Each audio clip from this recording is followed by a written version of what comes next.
हमें क्या करना है? दानी बनना है, कृपण नहीं बनना है। आगे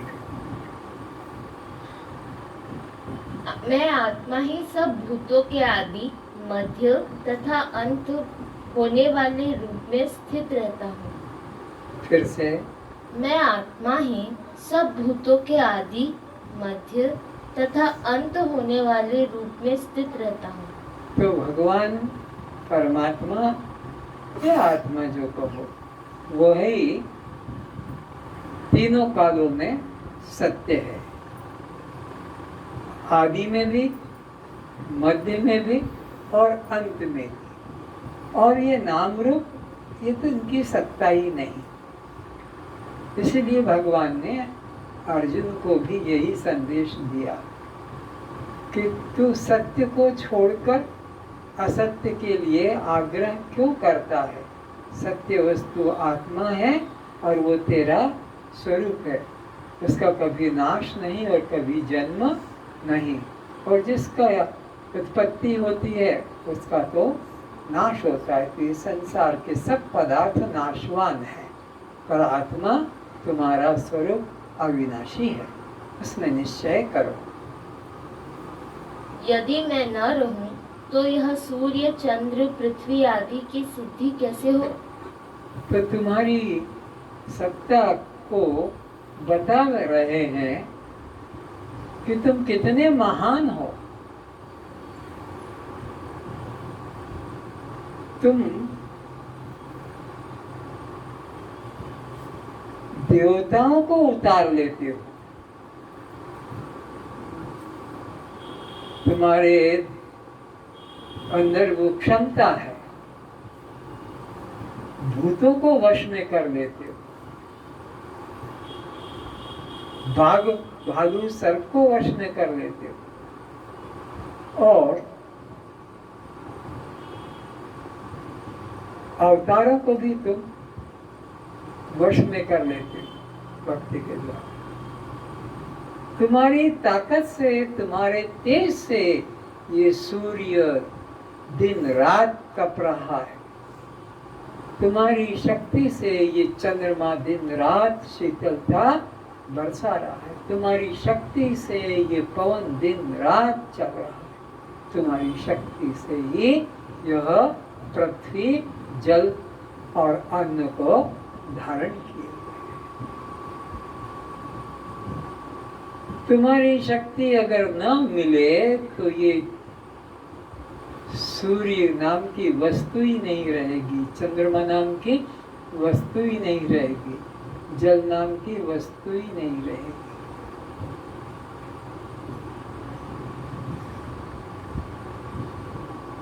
त्रिवृत्तीकरण छांदोग्योपनिषद में सृष्टि की उत्पत्ति में त्रिवृत्तीकरण बताया है कि लाल रंग सूर्य का है, श्वेत रंग जल का है और श्याम रंग पृथ्वी का है। अगर ये तीनों निकल जाए तो फिर ये सारी सृष्टि शून्य हो जाए। कल मैं और इसको स्पष्ट कहूँगा, आज मुझे उसका पूरा ख्याल नहीं आ रहा है, लेकिन त्रिवृत्तीकरण है। तो तुम्हारी शक्ति से ये सब अपना अपना दिन रात कार्य कर रहे हैं। तुम्हारी शक्ति न मिले तो ये सृष्टि शून्य हो जाएगी। यदि मैं न रहूं तो सूर्य, चंद्र, पृथ्वी आदि की सिद्धि कैसे हो?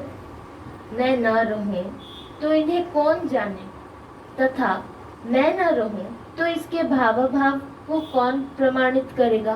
तो संसार में तुम्हारी ही महिमा है। अगर तुम न रहो तो आज रामनवमी मनाना है, आज जन्माष्टमी मनाना है, आज शिवरात्रि मनाना है। अगर तुम न रहो तो आज गणेश चतुर्थी, ये कौन करेगा? क्या आकाश से कोई आपको व्हाट्सएप से सूचना आती है और व्हाट्सएप में सूचना जैसे आ जाती है कि भाई आज ये करना है, आज गुरु पूजा करना है, ये करना है। तुम ही हो, तुम्हारी वजह से ये भगवान खड़े हैं, पूजे जा रहे हैं। तुम ना रहोगे तो ये राम को कौन पूछेगा, कृष्ण को, महावीर को, जीसस को कौन पूछेगा? तुम्हारे कारण से सब वंदनीय हो रहे हैं। इनका नामकरण भी तुमने किया है। पृथ्वी का एक भी पदार्थ नहीं जिसका नाम पहले से अनादि से चल रहा हो। तुम ही तो नाम रखे। सूर्य ने कब कहा था कि मेरे को सूर्य कहो? चंद्रमा ने कब कहा? तुम ही ने नाम रखे, जैसे बच्चों के रखते हो, कपड़ों के रखते हो, बर्तनों के रखते हो, सामान का। टीवी ने बोला था मेरे को टीवी या बीबी की सीवी कहो, कुछ भी नहीं कहा, तुम्ही ने नाम रख दिया। अब क्या क्या चीजें नई नई बनती है, उनके नए नाम भी तुम ही रखते हो। हीरे ने कब कहा कि मुझे हीरा कहो? और हीरे को मूल्य भी किसने दिया? हीरे ने दिया। हीरा तो माटी की तरह है, माटी और हीरे में क्या अलग है? बड़ा बड़ाई ना करे, बड़ा ने बोले बोल, हीरा मुख से कब कहे लाख हमारा मोल। हमारे को सबसे ज्यादा कीमत देना। तुमने कोहिनूर हीरे को महत्व दिया। अगर तुम कोहिनूर हीरे को महत्व नहीं देते तो वो इंग्लैंड वाला ले जाके क्या सर फोड़ता? तो तुमने महत्व दे दिया है, उसको मूल्य दिया है, तो उसका यश पाने के लिए लेकर चुरा कर भी ले गए। तो सारी सृष्टि तुम्हारी ही से चमक रही है, जगमग मग जगमग जगमग जल रही है। मैं ही सभी भूतों के आदि, मध्य एवं अंत में हूँ। मेरे बिना तो परमात्मा, ईश्वर, ब्रह्म, आत्मा, भगवान किसी की भी सिद्धि नहीं हो सकेगी। इस देह में स्थित मैं आत्मा परमात्मा ही है। मैं साक्षी होने से उपद्रष्टा और यथार्थ सम्मति देने वाला होने से अनुमंता, सबको धारण पोषण करने वाला होने से भर्ता, जीव रूप से भोक्ता, ब्रह्मा आदि का भी स्वामी होने से महेश्वर और शुद्ध सच्चिदानंद घन होने से परमात्मा कहा जाता हूँ। फिर से एक एक को समझो कि एक ही परमात्मा के अलग अलग ये नाम अलग अलग कार्यों से रखे गए हैं। क्यों तो भर्ता कहते हैं, क्यों स्वामी कहते हैं, क्यों जो है उसको अधिष्ठान कहते हैं, क्यों ब्रह्मा कहते हैं। पढ़ो। इस देह में स्थित मैं आत्मा परमात्मा ही है। इस देह में ही जो है चेतन तत्व बैठा है, जो सबका जानने वाला, सबका साक्षी है, वह ही आत्मा, वह ही परमात्मा है। मैं साक्षी होने से उपद्रष्टा और यथार्थ उपद्रष्टा है ना, पास में बैठ के जानने वाला। एक वृक्ष पर दो पक्षी बैठे हैं, एक उपद्रष्टा और एक भोक्ता। भोक्ता है जीवात्मा और वो केवल देखता है, वो भोक्ता नहीं है। तो पास में रहकर देखने के कारण उसको उपद्रष्टा, साक्षी कहते हैं। यथार्थ सम्मति देने वाला होने से अनुमंता, ठीक समझे कि ये करो, ये मत करो, ये अनुचित है, ये उचित है, सही मार्गदर्शन देने के कारण अनुमंता भी। सबको धारण पोषण करने वाला होने से भर्ता, जीव रूप से भोक्ता, जीव रूप से भोक्ता है वो। आगे ब्रह्मा आदि का भी स्वामी होने से महेश्वर और शुद्ध सच्चिदानंद घन होने से परमात्मा कहा जाता हूँ। यह सारा व्यक्त अव्यक्त, दृश्य अदृश्य जगत प्रपंच मुझसे ही स्वप्न सृष्टि की तरह उत्पन्न हुआ है। ये सारा संसार जो दिखाई पड़ता है ये सब मेरे से उत्पन्न हुआ है। जैसे सपने में तुम समुद्र देखते हो, सूर्य देखते हो, हवाई जहाज, ट्रेन, बसें, कारें और शहर, भीड़ बाजार, लेकिन जानते हो इनका उपादान कारण कौन है? इनका उपादान कारण स्वप्न दृष्टा। स्वप्न दृष्टा ही वह स्वप्न सृष्टि रूप में फैला हुआ है, और जब नींद टूट जाती है तो वो स्वप्न सृष्टि स्वप्न सृष्टा के अंदर लीन हो जाती है। फिर वो अलग कोई ना हवाई जहाज है, ना समुद्र है, ना कोई बाजार है। तो एक स्वप्न दृष्टा ही कितना विराट स्वप्न तैयार कर लेता है। बेटे के बेटे तक पैदा हो जाते हैं सपने में, और जबकि समय मिलता है मुश्किल से 5-10 मिनट का सपना, 5-10 मिनट का सपना होता है, पर उसमें तुम क्या देखते हो कि तुम्हारा बेटा हुआ, उसके भी फिर बेटे के बेटे हो गए, नाना प्रकार। लेकिन नींद टूट जाती है तो फिर कुछ भी नहीं।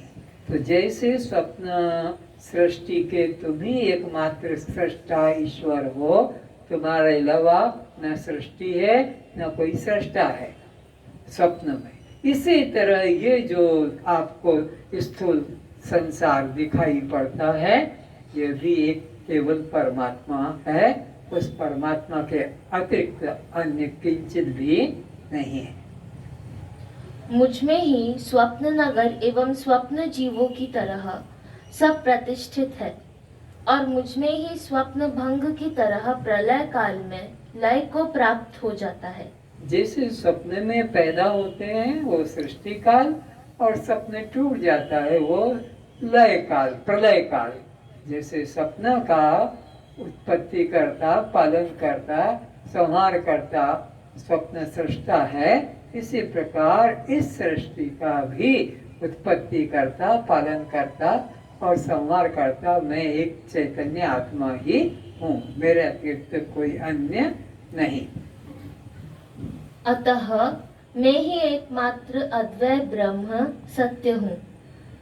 शेष सभी रस्सी में प्रतीत होने वाले सर्प की तरह अध्यस्त मात्र कल्पित है। तो बाकी जो दिख रहा है एक चेतन के अतिरिक्त वो कैसा है? जैसे इंद्रधनुष आता है ना, ऐसे बरसात आने के और गर्मी के दिनों के बीच में ऐसे कितना दूर तक दे, लेकिन वहां से छू कर निकलो तो कोई कपड़े पे रंग भी नहीं आने वाला है ही नहीं। या गंधर्व नगर, आकाश में कुसुम बगीचा कुछ भी नहीं है। ऐसे ही एक ब्रह्म के अतिरिक्त यहाँ अन्य किंचित भी नहीं है। अहम सर्वस्य प्रभावो मत्तः सर्वं प्रवर्तते। मैं वासुदेव ही संपूर्ण जगत की उत्पत्ति का कारण हूँ, और सर्व चराचर जगत मुझसे ही शक्ति पाकर चेष्टा करता है। जीवनं सर्वभूतेषु अर्थात संपूर्ण भूतों का मैं जीवन आधार अधिष्ठान हूँ। यह संपूर्ण जगत सूत्र में सूत्र के ही मणियों के सदृश मुझ में गुंथा हुआ है। तो यह संसार एक ब्रह्म सत्ता के अलावा कुछ भी नहीं है। जैसे कि सूत के अंदर ही सूत मिलकर ये कपड़े का आकार आ गया, यहाँ कोई दूसरी चीज नहीं, एक सूत ही सूत के द्वारा कपड़ा बन गया, या सूत के द्वारा ही गांठ लगा ली और सूत के द्वारा ही वह माला बन जाती है।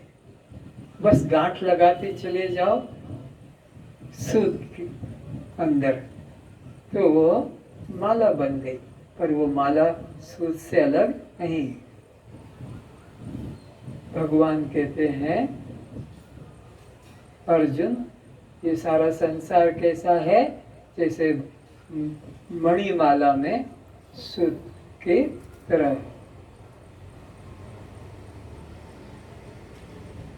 मत्तः परतरं नान्यत् किंचिदस्ति धनंजय, मयि सर्वम् इदं सूत्रे मणिगणा एव। इसी में अगर मैं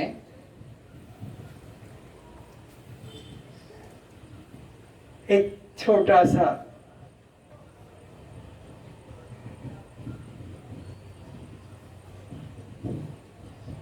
गांठ लगा देता हूं, तो अब ये रुमाल और ये गांठ में कितनी दूरी है। ऐसे ही और एक गांठ लगा दूं, और एक गांठ लगा दूं, तो ये एक तरह की माला बन जाएगी। तो ये माला सूत से अलग, तो ये सारा संसार ब्रह्म से अलग। ये सूत ही मणिमाला या आपकी कुछ और गले की जनेऊ जैसे बन जाती है, ऐसे ही, लेकिन सूत ही है। तो ऐसे ही एक ब्रह्म ही सत्य है और उससे अतिरिक्त कुछ अन्य नहीं है।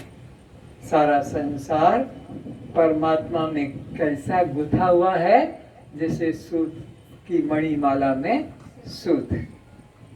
अर्थात मुझ वासुदेव आत्मा से यह दृश्यमान कल्पित जगत पृथक नहीं है। तो ये जो जगत है मुझ आत्मा से अभिन्न नहीं है, एक ब्रह्म ही सत्ता है। साधो आप एक जगमाए।